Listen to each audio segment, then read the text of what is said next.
Hey, what's going on, everyone? Welcome back to the channel. So today I have Stephan here to share some tips on how to start investing in real estate. Now, if you've watched some videos on this channel in the past, you'll know that I don't really talk about real estate investing very often, and that's because I don't have any properties myself. But Graham here has, I believe, 6 properties. 6 of them now. Yeah. He's one of the most notable real estate investors, I would say, in terms of the audience. He has over 400,000 subscribers.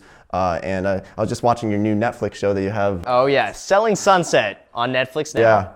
Yeah. So Graham's going to give us some tips on how we can start investing in real estate. I'm 20 and I want to get into a real estate property at some time in the next year. And I'm out in LA and I thought I might as well meet up with Graham. Maybe he can share some tips and then might as well make it into a video. So anybody else who's interested in learning about real estate, stay tuned. Yeah, so I've been investing in real estate now for a little bit over 7 years. It was late 2011. When I bought my first property. Maybe that's 8 years. I can't really do math that well, but maybe it's 8. So close enough. Almost 8. So close enough. But yeah, so that's when I started investing in real estate. At literally the worst time you could possibly invest in real estate was 2011. Every property was a short sale. Every property was in foreclosure. No one wanted to get into real estate. They thought the real estate was done with. So that's when I started investing. And it was from that I was able to scale up from, buying my first property was $59,500. Wow. That was my first property that I bought. And it was basically like a crack house. Like it was a hoarder house. Like this lady was a drug addict. She was into needles and she was a hoarder. And that was the house I ended up buying. Wow. $59,500. Ended up slowly scaling up from there, buying another one a few blocks away, another one a mile away. And now within, 7 years or whatever it has been, I now have 6 properties. And I'm sure in the next, decade, I would love to get that eventually at some point to maybe like 10, get like 10 properties. So then I have properties as I do fingers, is I think the goal. But anyway, a few of the things that I've really learned along the way. The first thing, if anyone wants to get into real estate as well, which I think is fantastic to get into just because of the passive income it generates. And if anyone knows about passive income, it's this guy here. I don't know about that, but yeah. So the first thing that I would recommend doing is building your credit, because anytime you're investing in real estate, you're really only as good as your credit score, as tough as that is to say. And that was one of the biggest mistakes I did. Is I had the mentality when I first started that credit was for people who were, in debt and needed to borrow money. But in real estate, it's all about leverage. Like that's the biggest advantage that you get in real estate over just about anything else, over stocks, over any other investments that you could do, is that you'll literally borrow the bank's money and they will give you all the money to make that investment and you will pay it back over 15 or 30 years. That's the advantage of doing real estate in a way that's not really as feasible with stocks or borrowing with margin. Yeah, buying margin. Yeah, exactly. Or they can call the loans if prices go down too much. You can lose a lot of money with that. But with real estate, you're putting down anywhere between 3% and sometimes 20%. And the bank will loan you the money at a fixed interest rate for 30 years that cannot be called. It's not like the market goes down and banks are like, you got to pay us back your loan. It doesn't work like that. So that's why real estate is so advantageous and why I've liked it so much. But building your credit, and if you're watching this right now and you haven't really paid attention to it, it's really as easy as just going online, getting a secured Discover It credit card. You put down a $300 deposit, they give you a $300 credit line, and you just pay off your bill in full every single month and just build your credit. There are so many videos online on how to build your credit. I'm not going to spend too much time on that. Yeah, but you'd say that's probably step number 1. If you even, because you're going to have to do that before, at least 6 months before, just even start building credit, I would say right? probably a year before. Yeah, so before you just jump into it too quickly, you need to really start planning this out long ahead of time. And we don't have to go too deep into credit, but I actually say this all the time too, because I know people who will graduate high school, they'll want to get some loans for college. Their parents have terrible credit history, and they end up kind of struggling to get good loans, good rates for those loans, and it's a real issue. So having good credit, you don't have to be borrowing money all the time, but just have a credit card, buy a candy bar every now and then, pay it off. I agree. And it's a way to build. I agree. So what would you say that would be the next step after kind of establishing that credit? Yeah, so the next step after that would be what I like to call the debt to income ratio. It sounds super complicated. It's really not. It's basically a fancy way to say you should really start saving money. And when it comes to investing in real estate, a lot of people are talking about, ooh, no money down, or, I could buy a property with, whatever it might be, like $20. It doesn't work like that. You'll need to put something down. The lowest down payment that I've seen is about 3.5% with an FHA loan. If you're a veteran, I have seen zero money down loans if you're a veteran. But for most of you watching, I'm sure maybe that doesn't apply to you. You will need to put some money down. And when banks give you a loan, they will look at your credit score and then look at your debt to income ratio. They see how much money you make and how much money of that you save. And if you're making $100,000 a year, but on paper you're spending $100,000 a year, they're not going to give you a loan. It doesn't matter how much money you make, it's really how much money you save. You can make $35,000 a year, but if you save $20,000 of that, they're going to give you a loan. Versus if you make $60,000 and you spend $50,000 of that, it's going to be a lot tougher. So really making an effort to save money and build up some sort of down payment is really, really important. And at the same time, it's really important not to get any crazy big loans. Like I have seen people go and they get like a $1,000 a month car payment because now they start making money and they're like, I need that really cool car. But when a bank sees that, they'll see, oh crap, what's this $1,000 a month payment? That's equivalent to about a $250,000 loan. So for every $1,000 you are spending, that is $250,000 in real estate that you are passing up. So it's really important to keep your expenses to a minimum and really make an effort to save as much as you can. Just so, first of all, you have money to make a down payment, but also so that on paper, banks see that you're saving money and you can actually afford to repay the loan. Okay, so establishing credit, yeah, and then thinking about your debt to income ratio. Right. What's next? Next would be to talk with a lender. And it's as easy as going to your local bank or your local credit union or whoever it might be and having them, first of all, run your credit. They'll look through your bank statements, they'll look through your tax returns, and they'll tell you what you can qualify for. There is no point in going and looking at properties if you haven't already gotten pre-qualified. I see so many people do this, and they're like, big grant, I saw this property, and it's amazing. I'm like, have you spoken with the lender yet? They're like, no, I don't have any income, but how can I buy it? I'm like, it doesn't work. Talk with the lender first. And it's going to save so much of your time, so much of everyone else's time. Talk to the lender first. And the lender will tell you what you will need to do to get the loan. I've had lenders do this. Like one of my little tricks that I do is I have my tax return reviewed by a lender before I file it. And the lender will tell me, you're being too aggressive with these write-offs here. If you want to get a bigger loan, you can't make these write-offs, and we can show you more income so that we can get you a higher loan when you're ready. And then I'll evaluate. I'll say, okay, well, how much is that costing me? And is it worth paying tax on here so I can show more income so that I can get a higher loan and just pay more taxes in the meantime? Or sometimes I won't write off things because I'm thinking I'm being too aggressive. And the lender will say, no, you're plenty fine. You can make these write-offs and we'll still be able to get you the loan. So lenders will tell you exactly what you'll need to do. They'll also tell you, your credit score right now is a 760, but if you get it to a 780, we'll be able to waive all of our closing costs and lender costs, and we'll be able to give you a $2,000 lender credit or something like that. All you got to do is pay off this loan, pay off this credit card, and within 2 months from now, should be at about a 780. We'll give you that. So lenders will tell you exactly what you need to do. They're in the business of getting you a loan. And they just want to give you a loan and they want to make sure it's going to happen. So they're not going to waste their time if a loan can't happen. So they will tell you what you will need to do. So go and speak with them. That's also going to tell you exactly what you can afford. Okay. And there's no sense going and looking at like $500,000 properties if you can only afford, a $50,000 crack house. So make sure that you know exactly what you can afford, exactly what to expect, and then once you get the approval from a lender, then you're set, and then you can start looking at property. Okay, so that's something I should definitely consider doing. 100% do that. Yeah. And then from that, so we're 3 steps in now. The next step would be go and see everything on the market. And I think that's so important. It's impossible just to go online and look at 50 homes online and be like, oh, that seems like a good deal. It's really important that you go on a weekend and see as many properties as you can. Go and see 20 or 30 properties. Even going to open houses is one of my favorites. On Sundays, just about every property you could want to see is probably held open as an open house. And just spend a Sunday, go and see 15, 20 homes, and do that for a month, even if it's just for fun.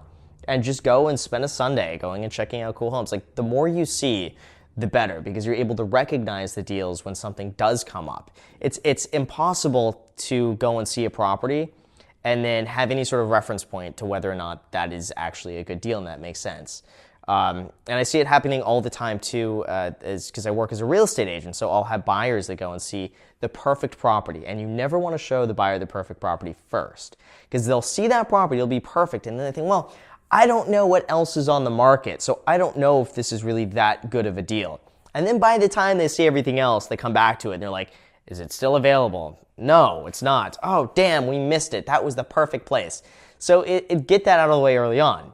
Just go and see as many places as you can now so that you have a reference point when you do find a good deal. Yeah, so you're saying don't jump into it too quickly, because like I know even with like the stock market, we talk about investing in stocks on my channel, and you know, I think it's a mistake in stocks as well, where people will just kind of jump into it, like 50 grand, like, you know, day one, never read any investing books and just jumped into it. So you'd probably suggest learning about the market, probably, you know, learning some things about real estate, maybe reading some books, obviously, and really kind of developing kind of a good base foundation of knowledge before 100%. Ever considering buying. 100%. It's just like you would do research with a stock. This is you doing the research with the real estate, except your research has to be in person. There's only so much you can see on Google Street View. There's only so much you can see online. There's only so much you can talk to somebody about who might know that area. It's really important. You got to verify everything yourself and really make sure that's an area you want to live. So what are your thoughts on trying to like time the housing market? Because that's just something I've been thinking about. I mean, that's something that I have seen as an agent. A lot of people were trying to time the market in 2012. And everyone told me back then, and maybe this jaded me a little bit, but back then, 2011, 12, and 13, people were saying the real estate market is about to crash even further. There's all this shadow inventory that's going to, banks are holding it back, and they're trying not to crash the market. And the market keeps going up, and then they keep saying, oh, it's still going to crash, still going to crash, still going to crash, still going to crash. And then it's high. And then it's like, no, it's too high. It's still going to crash. It's too high now. It doesn't make sense to buy. And it keeps going up. Doesn't make sense to buy. Doesn't make sense to buy. And then it's potentially, you know, whatever peak it is.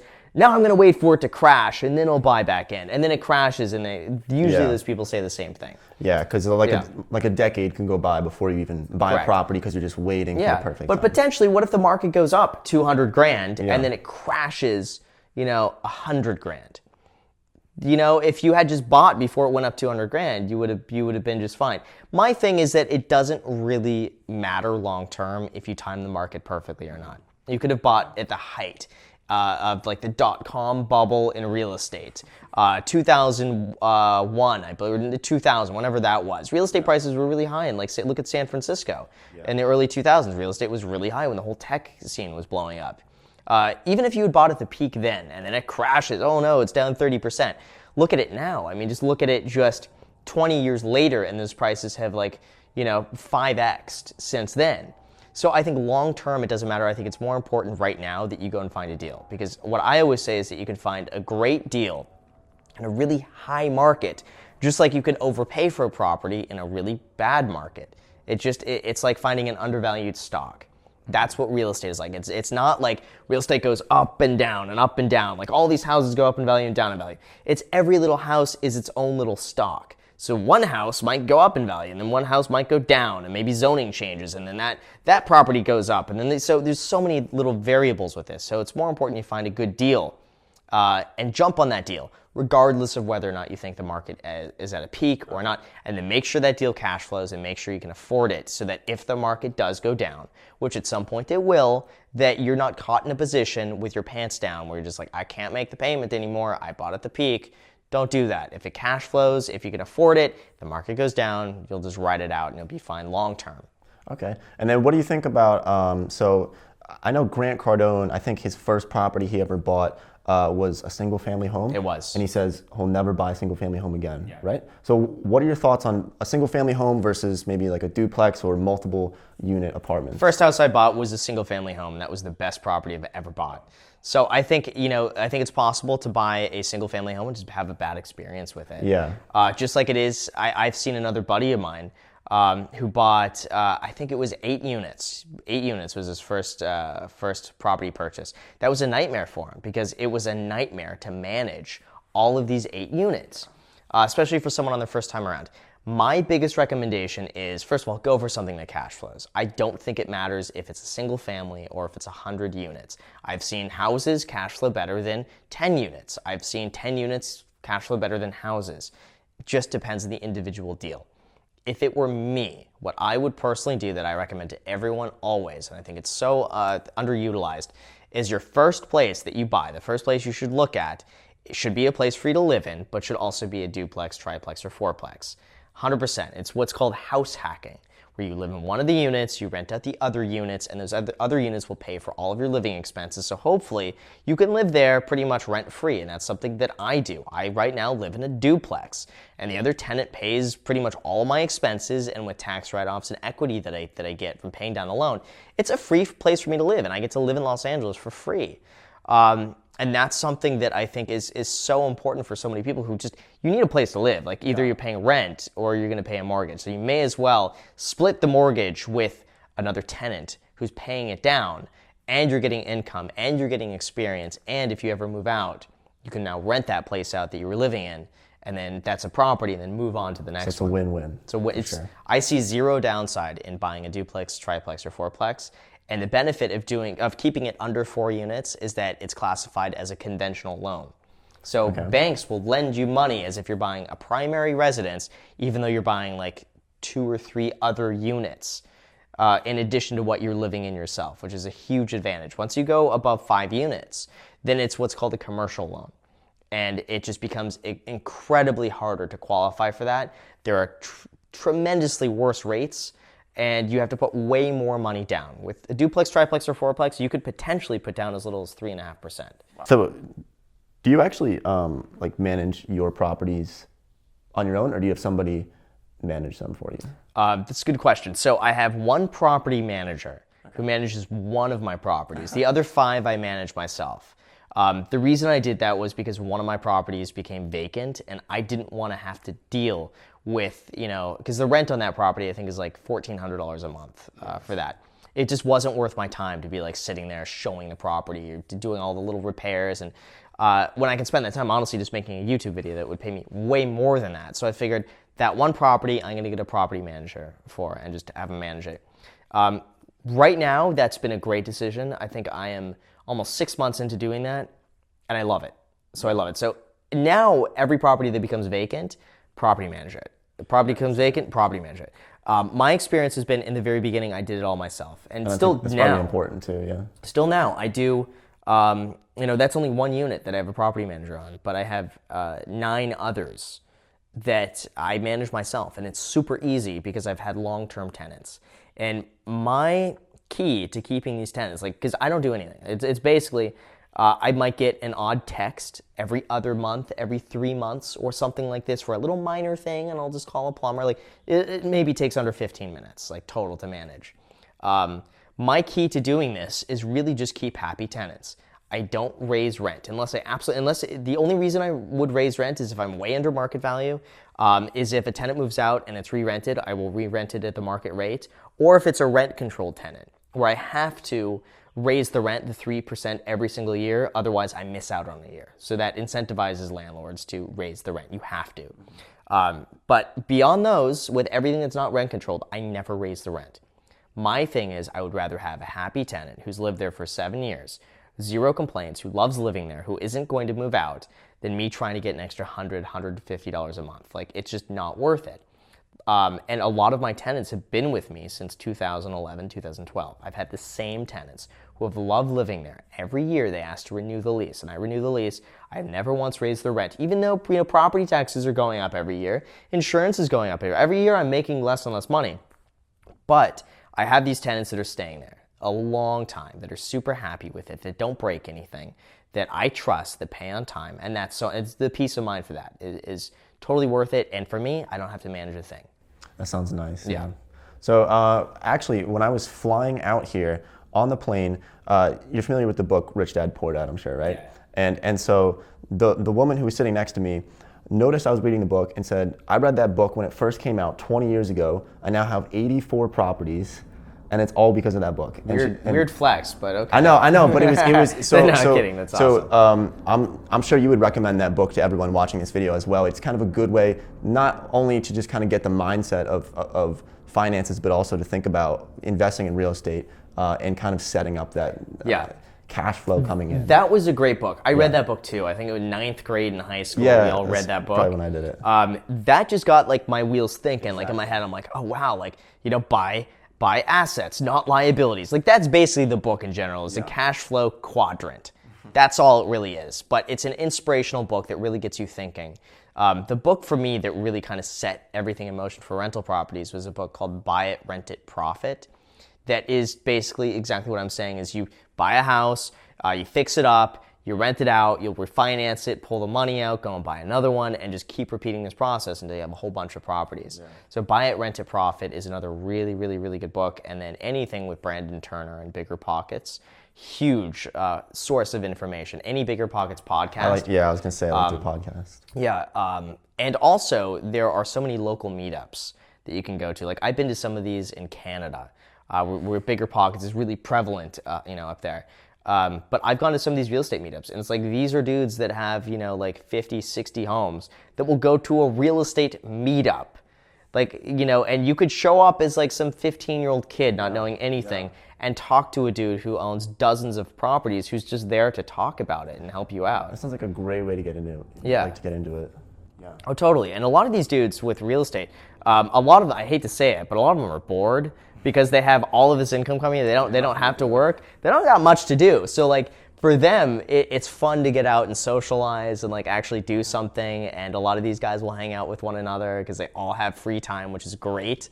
And that's why I love going up to Canada and meeting all these guys because like you can hit them up on a Tuesday at like 2 and they're free. They have nothing going on. They're like, yeah. oh yeah, man, That's let's meet up. And it's awesome. Yeah. I love that. And so many people strive for that life, and but I think the key is obviously it takes time. Like they didn't just like one day make like $1 million in a week. Like most people are just so impatient with making money now. It's like they want money this week, and if they don't have it, then they'll go find some other shiny object that they can go chase. Yeah, it took me I would say 9 years, 8 years. 8 years would be a little bit more fair to get to the point where I can wake up at whatever time I wanted. Really, about 8 years, because I was working as an agent and I would have to set my schedule around that. But it took me 8 years to get to the point where I can now say, nothing before 10, nothing before 10:30, nothing before 11, whatever that might be. So it's not going to be something that you could do, 6 months from now. Mm-hmm. And I also heard this, and I think it's very true, that the longer it takes you to do something, the longer it will last. And I think that's so true. If something happens overnight, it's chances are it's not something that might have a lot of longevity to it, versus if it takes you years to get to this point, chances are that's going to be a lot more stable. All right, everyone, thanks for tuning into the video. I think that pretty much kind of summarizes the main points that Graham wanted to get across here for starting in real estate. So Graham, thanks for coming onto the channel. Yeah, I'll leave links to Graham's YouTube down below if you want to learn more about real estate, as well as maybe his Instagram and some other things on there as well. So thanks everybody for watching, and I'll see everybody next time. And watch Selling Sunset. Netflix. Yeah. Watch his Netflix show. You could see me in the background on Netflix.